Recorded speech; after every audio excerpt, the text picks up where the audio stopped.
এইবার বৈশাখী মেলাতে গিয়ে আমার প্রিয় শিল্পীর সাথে দেখা হয়ে যাবে আমি কখনো কল্পনাও করতে পারিনি। কার সাথে দেখা হয়েছে পুরো ভিডিও দেখতে পারলে বুঝতে পারবেন। আর বৈশাখ মানে লাল শাড়ি সাদা পাড়, সাদা শাড়ি লাল পাড়, ললনারা হেঁটে যাবে, বাচ্চারাও কিন্তু কম না, দেখতে কিন্তু সেই সুন্দর লাগবে, বাতাসে দুলবে রেশমি চুল। এটাই তো হলো বৈশাখ। বৈশাখ মানে সকল দুঃখ ভুলে গিয়ে নতুন করে আবার শুরু করা। বৈশাখ মানে জীবনের সকল ক্রান্তি গ্লানি ভুলে আবার নিজেকে সাজিয়ে তোলা। শুভ নববর্ষ। আসসালামু আলাইকুম, সবাই কেমন আছেন? আলহামদুলিল্লাহ, আল্লাহর রহমতে আমিও বেশ ভালো আছি।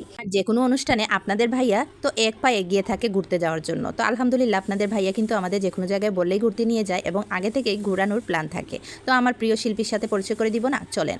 আমি হঠাৎ করেই রমনার বটমূলে অনেক শিল্পী ছিল, কিন্তু হঠাৎ করেই দেখি আমার প্রিয় শিল্পী নাসির। এত সুন্দর গান আর এত সুন্দর ব্যবহার, মানে সচরাচর দেখা যায় মঞ্চে কেউ উঠতে দেয় না, উনি কিন্তু দর্শকদের টেনে তুলতেছে, সবার গান উপভোগ করতেছে, আর এত সুন্দর ব্যবহার। আমি তো জাস্ট মানে কি বলবো, অবাক হয়ে গেছি। তো অনেক সুন্দর গান ওনার, অনেকগুলো আমি আস্তে আস্তে পুরো ভিডিও আপনাদের সাথে শেয়ার করব, পরবর্তী যে ভিডিও দিব।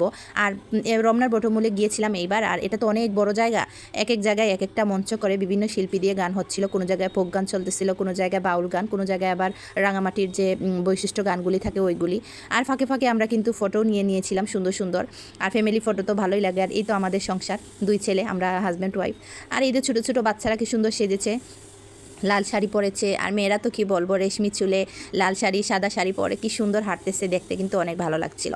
আর পুরা রমনার বটমূল কিন্তু ভীষণ সুন্দর করে সাজিয়েছে। আসলে আমার ছেলেটা অসুস্থ ছিল, এই জন্য বৈশাখে কিন্তু আমার সেরকম একটা ঘোরার ইচ্ছা ছিল না, কারণ আমার 2 ছেলেই অসুস্থ। ছোটো ছেলে এখন একটু সুস্থ হয়েছে, আর বড় ছেলের এখনও কিন্তু জ্বর আছে, কিন্তু ওদের বায়না আর আপনাদের ভাই আর ইচ্ছা যে ঘুরতে নিয়ে যাবে, এই জন্যই আর কি যাওয়া। সুন্দর করে ভিডিও করার ওর মানে ইচ্ছাই ছিল না, যেহেতু আমার ছেলেই ভিডিও করে বেশিরভাগ দিয়ে থাকে। আর আমি কিন্তু একটু ফুল দিয়ে একটু স্টাইল করে ছবি টবি তুলে নিলাম। আর এই যে মিনি মিনি স্যান্ডেলগুলি দেখে এত সুন্দর লাগলো। আর আমি কিন্তু আপনাদের ভাইয়া কিন্তু আমাকে গিফট করেছে সুন্দর সুন্দর চুড়ি। তো পরবর্তী ভিডিওতে দেখাবো ইনশাল্লাহ, আজকে আর দেখাবো না, বেশি বড় হয়ে যাবে। তো ওনার গানে কিন্তু আমরা জাস্ট এত রোদ ছিল, রোদ ফেলেও আমরা কিন্তু গান দেখতেছিলাম এবং সামনে গিয়ে আমরা দেখতেছিলাম, অনেক ভালো লাগতেছিল। আর এত সুন্দর গান রেকর্ডিং না করলে কি হয়। আর এই যে ছোটো ছোটো মেয়েরা কী সুন্দর শাড়ি পরছে, দেখলে অত ভালো লাগছে কি বলবো। আর আমি তো একটু ঢং করতে পছন্দ করি, তাই সুযোগ পেয়ে ছেলেকে বললাম, বাবা একটু ক্যামেরাটা ধরে একটু ঢং করা শুরু করি। তো স্লো মোশনে একটু ভিডিও করে নিয়েছি। আর এরকম ভিডিও করতে ভালোই লাগে, খোলামেলা জায়গা, সবাই করতেছিল, কারণ এই জায়গা তো পাবলিক, সবাই ইচ্ছা মতো সুন্দর করে মনে। ও আরেকটা কথা বলতে ভুলে গেছি, এই যে শাড়িটা পরেছি, এই শাড়িটা কিন্তু আমার বড় বোন আমাকে গিফট করেছিল। তার সাথে আমার হাজব্যান্ড যে শেরওয়ানিটা বা পাঞ্জাবিটা পরেছিল সেটা আমার ছোটো ভাইয়া দিয়েছিল। তো আজকে গিফটের জিনিস দিয়ে ঘোরাফেরা করলাম, তো অনেক ভালো লাগলো। আসলে মাঝে মধ্যে এরকম ফ্যামিলি নিয়ে সময় কাটাতে দারুণ লাগে।